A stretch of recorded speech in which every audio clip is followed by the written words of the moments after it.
first one is by Body-1-8712.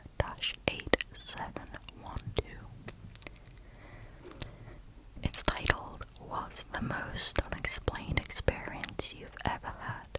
Here's one of mine. I've been in law enforcement for over 16 years here in Texas, and have seen more than my fair share of tragic, creepy, and downright unexplainable things on the job.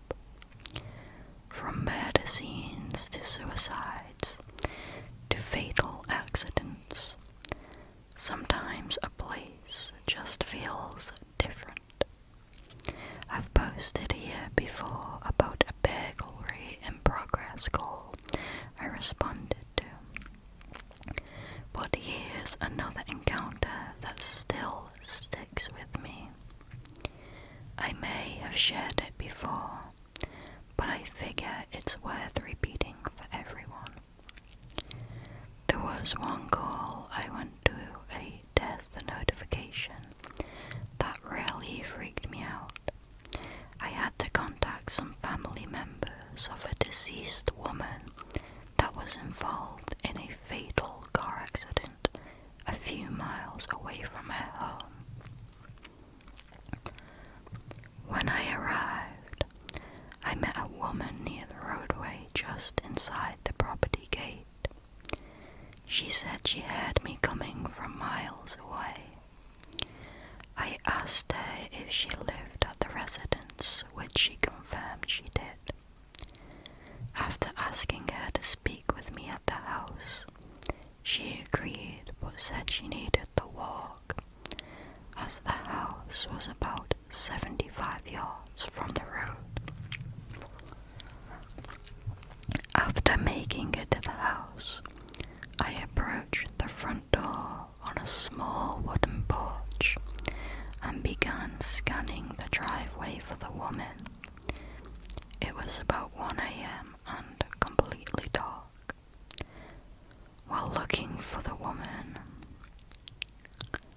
the front door opened and a younger woman appeared. She was concerned about my presence and asked if everything was okay. I asked if I could speak with her and any other adults inside, and she welcomed me in. I told her I would wait for the woman I met near the gate, and she told me nobody else should be home. I then freaked out and began searching the property. Nothing. After entering the residence, I told her and her husband the news about Susan, which ended up being her mother.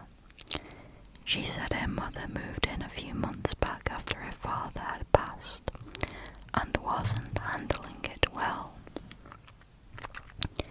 While she and her husband were comforting one another, I began looking at photos on the wall. There was this picture of a mid-aged woman that stuck out to me. She was a younger version of the woman I spoke with near the gate. While looking at the picture, the daughter confirmed that was her mother, the woman who passed in the wreck. I spoke with the ghost of the individual that died in the crash, just before telling her family what had happened. That is really creepy. I imagine that he would feel like kind of a little bit in shock once the pieces came together in his head when he realized who the picture was. That's crazy. That's a very sad story though. This next one is also by the same user, and it is, I believe, a father's spirit helped me save his child. Dispatch sent me to a wreck on the outskirts of town. The caller reported seeing a vehicle go off the roadway and into some thick trees near the tracks. They couldn't provide an exact location, only a vague 8-mile stretch of highway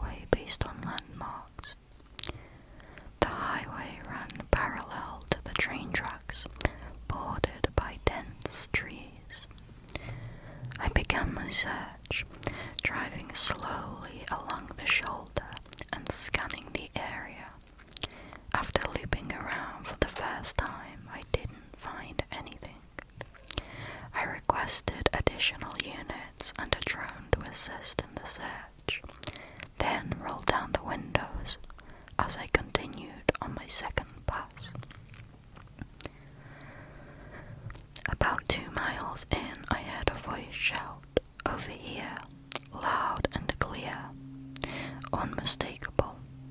I called out to dispatch and ran into the thick, wooded area where I eventually found the wreck.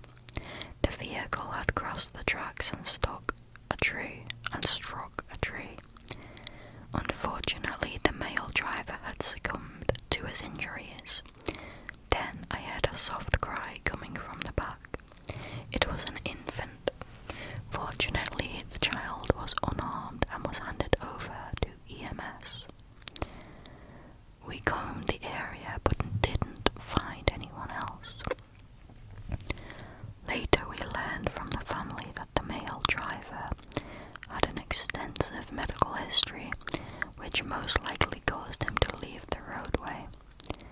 Do you think it was the baby's father's spirit that led me to the wreck?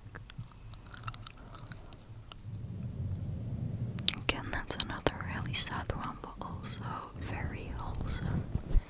You know, if that was the dad, he just wanted to make sure his baby got the help that he needed, or that she needed. Still looking after his baby. That's very sweet. Okay, this next one is by TIFU Gaming, and it's titled The Experience That Shook My Whole Family. My parents have owned an automotive shop since the 1970s. When I was about 7 years old, my father started bringing me there during the summers so I could earn a little money. It was always a place of good memories for me, busy days, the smell of oil and tires, the clang of tools. Never once did I feel uneasy there, until one evening changed everything. I was 12 when it happened.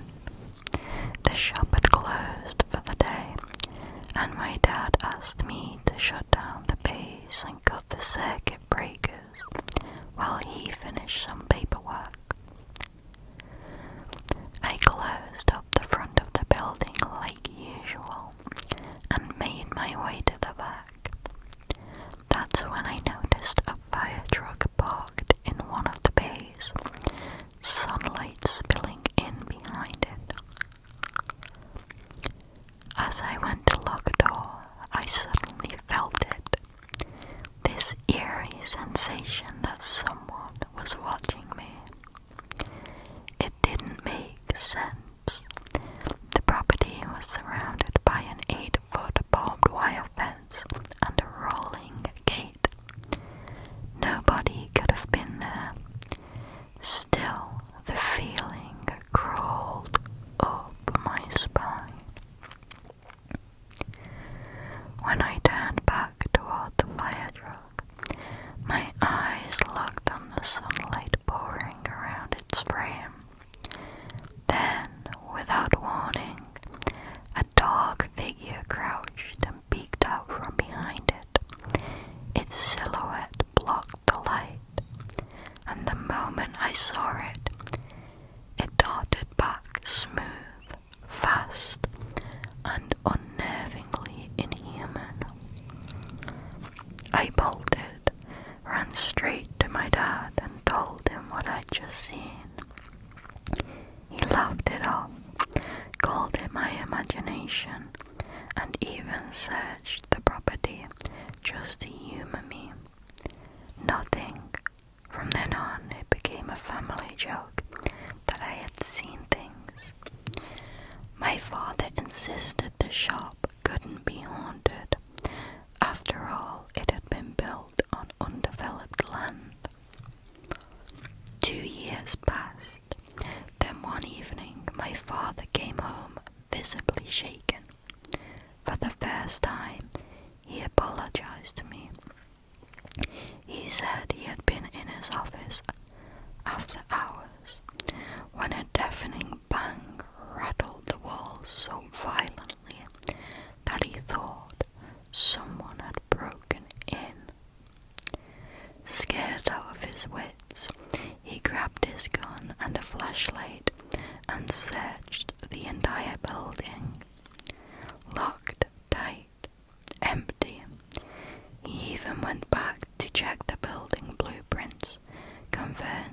convinced there must be pipes in his office walls that could explain the noise. There weren't. After 30 years in that office, he had never experienced anything like it. About a year later, my mother was cleaning the shop on a weekend when it was closed. She heard heavy footsteps, boots, walking across the mezzanine above the offices. Terrified, she left immediately and refused to ever clean there alone again. From then on, she only cleaned during business hours with other people around. My father later admitted he too had heard the sound of boots overhead. Stranger things kept happening. Every so often we'd walk into the shop and see cardboards swaying on their hooks, as if pushed by invisible hands, even though there was no draft. Years later, we broke ground on the same property to build a new shop. As the dirt was turned, we uncovered Civil War artifacts. Only then did we learn that what none of us had known before. The land had been the site of a major Civil War battle.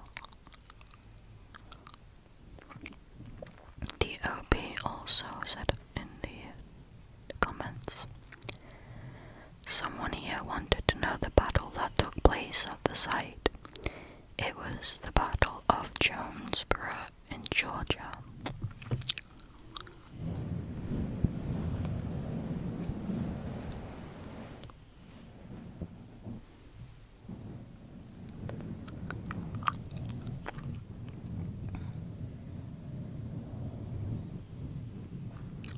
That's so creepy, oh my goodness.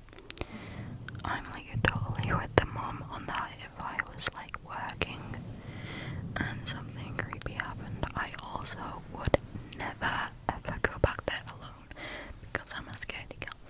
I would only ever be there in daylight with other people. Okay, this next one is by Sunnybus 96. It's not actually a story. He's initiating stories in the comments, so this post is, what's the creepiest ghost story you've heard from someone working in retail? It could be from anywhere. A convenience store, supermarket, bookstore, department store, or even a small shop or the stockrooms. Curious to hear your thoughts. Do you think there are really ghosts and spirits that end up haunting these buildings? Maybe the building was built on a former cemetery, or a spirit of an employee never clocked out and now haunts the place. So now I'm gonna read a few of the stories that people have posted in the comments, so their own personal experiences and of course their name tags. So this first one is by Ghosts Mods, which I can only assume is one of the moderators of this subreddit. This isn't my story, but it happened to my brother. It's not exactly retail, but it took place in a bowling alley. Here's what happened. Back in the 90s, my brother had a summer job at a local bowling alley. He was saving up to buy a car. He was pretty young at the time, so this was a great gig for him. Part of his job was to clean the place after hours. That meant making sure all the chairs were pushed in around the bar tables. The bowling balls were lined up in order by weight on the racks. Stuff like that. He'd been working there for about a month with no issues. One morning, while he was cleaning, he worked early to get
was still living at home since he'd just graduated high school, and asked our dad to come down because he didn't want to be alone in the building anymore.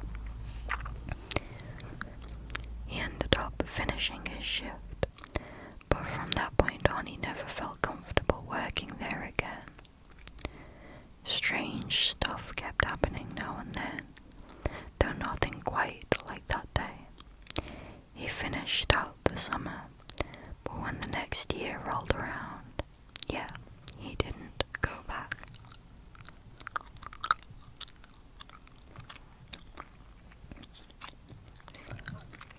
Okay, the next one in these comments is by Baba_duck_duck_duck.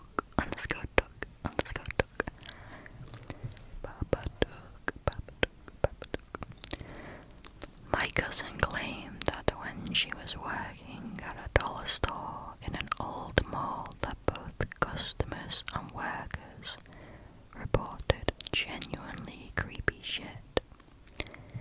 Usually it was things like someone unseen running down the aisle and pushing past people, or a black figure peeking around corners, or zipping by so fast that people thought they were just seeing things.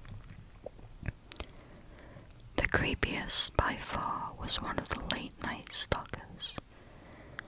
Was pulling out old unsold inventory from the shelves and replacing them with new or updated products, and I guess she squatted down to pull out bags of expired dog food, and when she got to the last bag and pulled it out, she was greeted by a grey dude's head sitting there, chin resting on the shelf.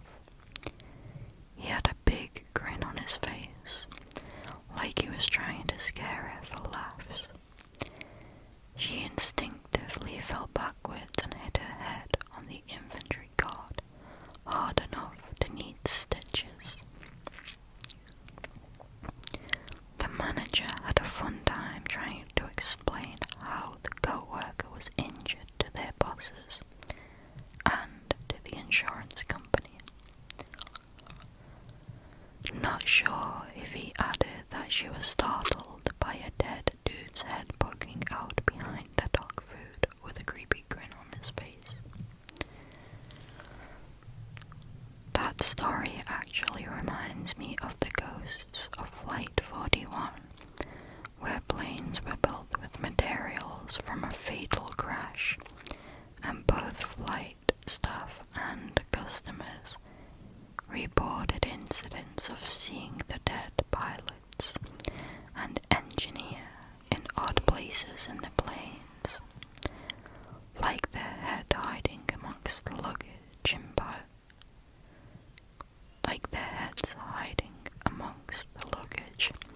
in the upper compartment, or their head appearing in a microwave and telling a staff member about a problem with the plane. Just creepy stuff all around. Something about a disembodied head and other body parts is scary as hell to me. Why do they only appear as their heads? It's so unnerving. That one for me is the creepiest one so far. That is such a chilling thought, like picturing that popping out at you on the shelf. Ooh. Again, I wouldn't go back to work. I'd quit and get a new job. It's just far too creepy for me. I don't feel like I would get paid enough to deal with that.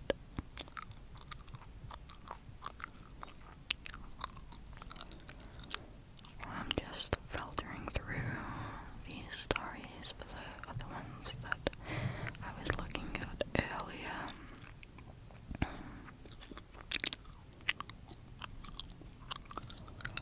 Because most of them are very short, or just not that great, or not that detailed.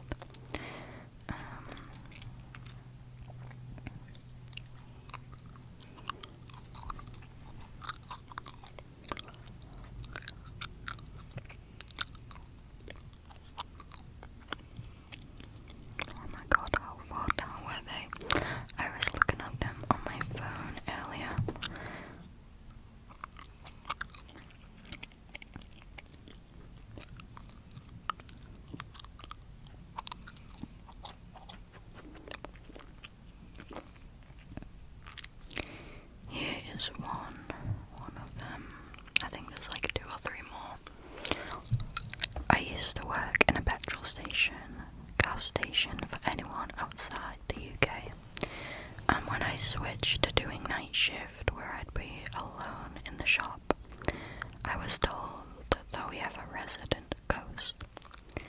I didn't really believe it, thought the retiring night shift lady was pulling my leg, and thought nothing more of it. Loaves of bread would fall off of the slanted shelf if they were stacked too high, but we are on a reasonably main road, with lorries going past frequently, and on the flight path to the local airport, so vibrations and such. The promo signs that we slotted onto the fronts of the shelves would fall off fairly regularly too, but we learned that most of them would work their way off the shelves due to being knocked or brushed against by staff and customers. 2 spooky happenings explained, but there were other items that would fall off shelves with no reasonable explanation, usually just before I'd get to that section to stock or face up. Never anything breakable though, and we had plenty of wine bottles displayed on top of wine crates, so I used to blame the ghost, but never really considered that there was actually a ghost. Plus the tills, which would ring when someone picked up a pump until the pump was activated.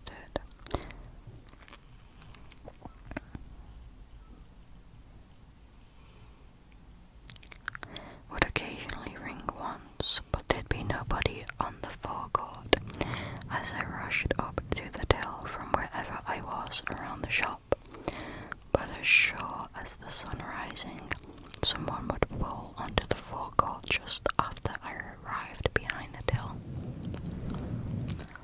Until one Sunday morning about 2 a.m.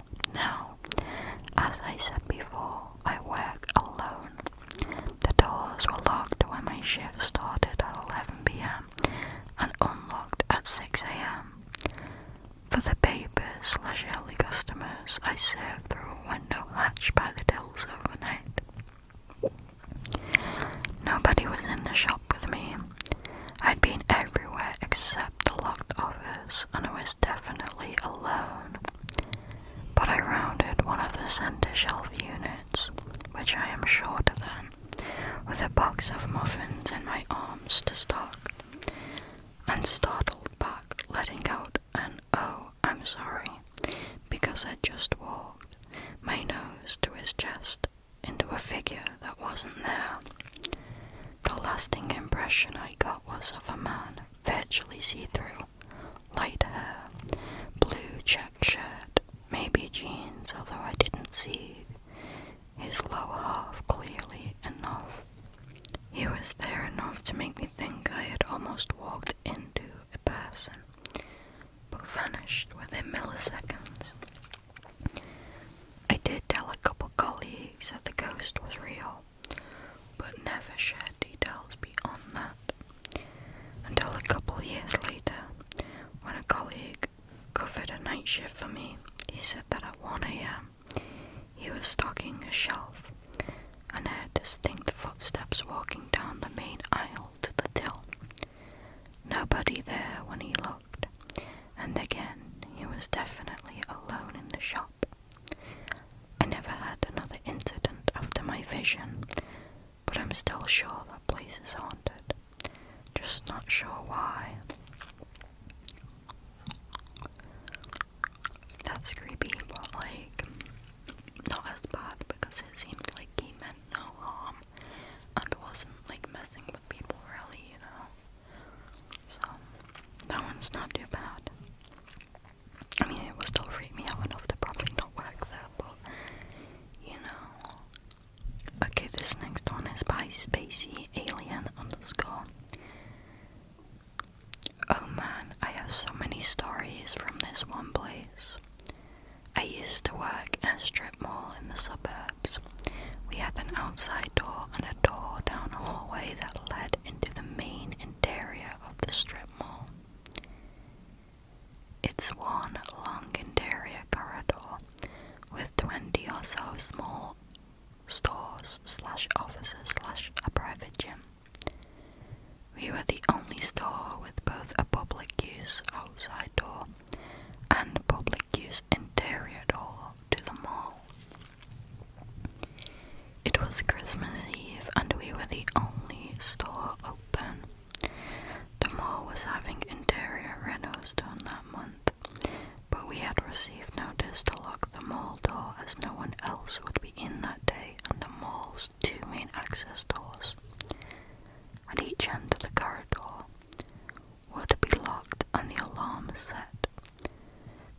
of us working, myself and my assistant. The day was going super slow. Not a single person came in for over 3 hours, and as you do when corporate decides you need to be there, we were just sitting, chatting, and watching the cameras to the store. It was about 3 p.m. and we only had an hour and a half before we would close up. We heard the most blood-curdling scream from inside the mall and jumped up. We could hear footsteps and doors down the corridor being rattled hard, like someone was trying to get out of the main corridor. That sound like metal/glass doors make when you put all your weight into trying to open them. I grabbed a knife and looked out the staff door towards the mall door, one of those fully glass doors with the metal trim, and we slowly approached it. It's nestled into the wall by about 4 feet, so you can only see the store across the hall. But the sounds were definitely from the left side, towards the dentist and the hairdresser. Both would be closed. Someone was crying and screaming. No words, just screaming. It sounded like a man. We could hear at least 2 separate people running around down the corridor. It sounded as if they were running back and forth from one store entrance to another, grabbing doors and just slamming their hands on the glass, not down the hall towards an exit. Before we reached our mall door, it stopped, just mid-scream. No more screaming, no more running sounds, no more hands banging on glass doors. I had a knife, so I unlocked the door and told my assistant to lock it behind me. She was so scared she was crying. I wanted to cry. It sounded like someone was running for their life. I slowly, and as quietly as possible, peeked out and saw no one in the mall.